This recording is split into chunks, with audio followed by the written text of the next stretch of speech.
الرحمن الرحیم میرے ناظرین مسلمان بھائیوں، آج ہم انسان کی خیالات اور اصلاح کے بارے میں کچھ بتانا چاہیں گے کہ قرآن کی بھی جب آیتیں ہیں، کچھ آیتیں ہیں، اللہ تعالیٰ اس میں فرماتا ہے کہ میری رحمت سے نا امید مت ہونا۔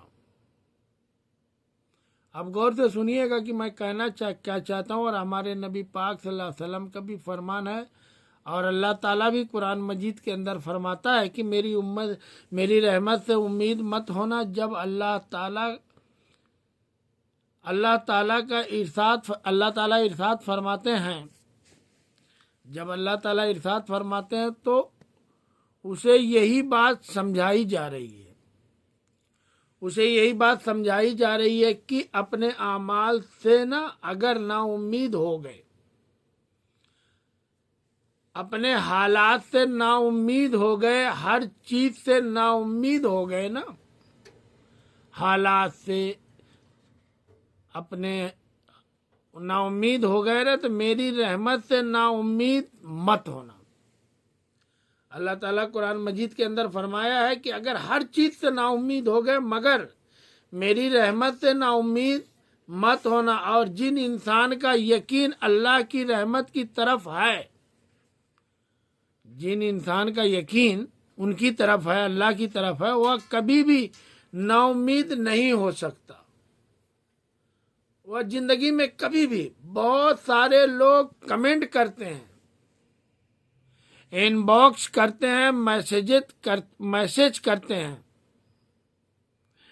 اور میں یہ دیکھ رہا ہوں کہ اتنی حالات کی وجہ سے پریشانی نہیں ہے، اور میں خود سماج میں، دنیا میں دیکھ رہا ہوں کہ اتنی حالات کی وجہ سے پریشانی نہیں جتنی خیالات کی وجہ سے پریشانی ہے۔ حالات کی وجہ سے نہیں، خیالات کی وجہ سے پریشانی ہے، جو کہ حضرت واصف علی واصف رحمۃ اللہ علیہ کا بڑا ایک پیارا جملہ ہے کہ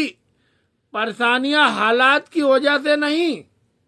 پریشانیاں جو ہوتی ہیں وہ حالات کی وجہ سے نہیں، خیالات کی وجہ سے ہوتی ہے۔ آپ کی سوچ، آپ کے دل میں جو سوچ ہے نا، آپ کے جو خیال اور ہے نا، اس کی وجہ سے ہوتی ہے۔ تو اس خیالات کی اصلاح کرنی ہے ہم نے،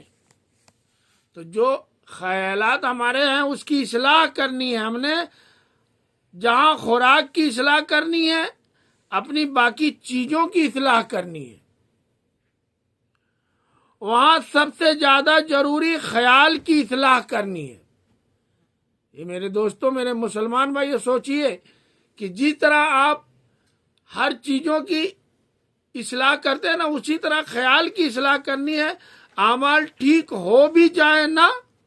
آپ کے اعمال اگر ٹھیک ہو بھی جائیں، خیال اگر ٹھیک نہیں ہے تو اعمال بھی ٹھیک نہیں ہے۔ اگر آپ کے اندر آپ کا خیال ٹھیک نہیں ہے تو اعمال بھی ٹھیک نہیں ہے۔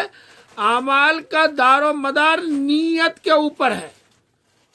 جو آپ کے اعمال کا دار و مدار ہے وہ نیت کے اوپر ہے۔ تو سب سے پہلے ہم نے خیال کو درست کرنا ہے، اور اس کے بعد ہم نے اعمال کو درست کرنا ہے اللہ کے حکم سے۔